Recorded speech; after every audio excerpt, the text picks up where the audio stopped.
Hello, welcome to Southampton University. Well, as you can see from what I'm wearing, we're working in sterile laboratory conditions here for this experiment to show the antimicrobial qualities of copper.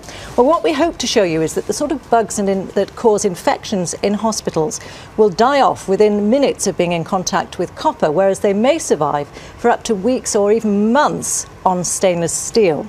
Well, what are the implications of this? Well, the statistics are terrifying. 7 million people around the world are affected by healthcare-associated infections.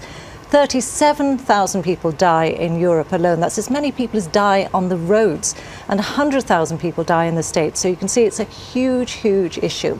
Let me introduce you now to Professor Bill Keeble, who is the Director of Environmental Healthcare here at Southampton and a microbiologist, of course. Professor Keeble, can you explain to us the process, how infections are actually transmitted in a hospital setting? Well, we know, for example, that 80% of all infections are spread by touch. And for example, a contaminated hand will contaminate at least another 7 touch surfaces if you just go sequentially from there. So does that mean then that what the surface is made of can make a difference? Very much so. Is the surface hard and non-absorbent? Is the surface absorbent? We know, for example, that stainless steel and plastics, hard surfaces which germs can survive on for weeks and months, whereas on copper, our research suggests they die very quickly. So what are we going to see today then? Well, it's very exciting. What we're showing is that bacteria die rapidly on copper. So we've set up an experiment for you where we're going to inoculate surfaces. We will compare stainless steel against copper. And hopefully what we can show you is that the bacteria will survive very well on stainless steel, but using a special dye system, we will show that they die very quickly on copper. Well, let's get the experiment started.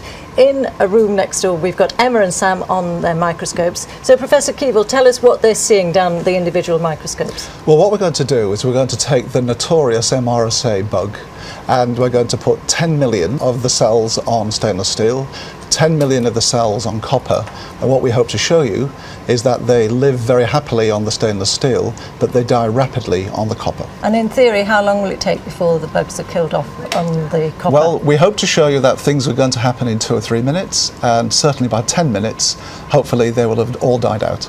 Let's take a look at the first picture. We're getting live feeds from the microscopes on these 2 screens. We've got the stainless steel here on the left. I don't know if our camera can pick that up there. So, Professor Keeble, just explain what we're seeing here. So what you're seeing here are the individual bacteria sitting on the stainless steel surface. We've used a special dye which shows that while they're bright green, they're still alive. Right. What we're hoping to show is that they will fade away as they die on the copper surface, which will be contrary to what happens on the stainless steel. Well, we were talking before about just the statistics across the world and across Europe of the number of people who are actually affected by healthcare-associated infections. We met one woman, Alma Forsyth, who was infected with MRSA in a Brussels clinic, and this is her story. I went into hospital for keyhole surgery on my knee. I was in hospital for 5 hours. I caught MRSA and I ended up being admitted to a second hospital as an emergency patient. I was really afraid that I might lose my leg. Friends were afraid that I might even lose my life. And now it's nearly 2 years later. I'm left with a limp. I have to use my crutch when I'm outdoors. The impact on my life physically is that I can no longer dance, and that's been a passion of mine since I was 3. I do feel very angry about it. I don't want to go near a hospital again. I think it would be wonderful if they could develop this use of copper to prevent infection taking place in the first place. So it's just 2 minutes into the experiment. Let's take a look at the screens that are linked to those microscopes and see what difference we can see at this point. So, Professor Keeble, talk us through what you see. Well, you can see lots of brightly stained bacteria on the stainless steel surface. So not much change there? Not much change there. Copper? And here's the copper surface. May not look too different to you, but in fact, if you look very carefully, we're just starting to see some of the cells beginning to fade out. So these would be the first signs that they're starting to die on copper. So it's incredibly quick. Yes. Well, in fact, there was a very interesting trial carried out at Selly Oak Hospital in Birmingham, here in the UK, where all the fixtures and fittings in one ward were replaced with copper, so things like this door handle and the light switches. And in fact, germs were reduced by more than 90%, as we heard from Professor Tom Elliott, who is consultant microbiologist for the Birmingham hospitals. We've talked about agents in the past, cleaning agents like chlorine, cleaning agents like hydrogen peroxide, which have an effect, an immediate effect, but not a long-lasting effect, like the copper. And we have shown that the copper, in our study, has an effect for months. And this is a very exciting finding, an unexpected finding, that perhaps copper will give us its advantage in keeping surfaces clean and enabling us to perhaps challenge infections further. So we're now coming up to 6 minutes into the experiment, and let's have a look at our screens again. So, stainless steel, Professor Keevil, a lot of microbes there. Yes, you can see they're still as bright as at the start of the experiment. So and no copper? infects.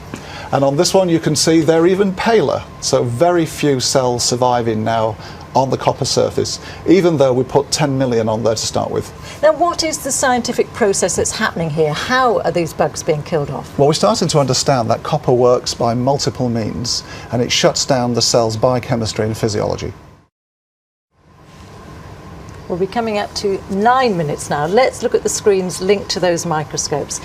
And this is stainless steel, and Professor Keevil still looking full of MRSA microbes. Yes, they're still surviving very nicely on the stainless steel. When you say very nicely, how long will they stay there for now? Oh, they could be there for days or weeks. Days or weeks. Let's Yes. look at copper.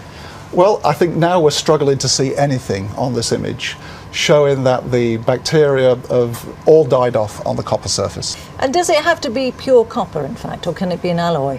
No, a range of alloys, including brass, work very nicely to kill MRSA and other of the superbugs.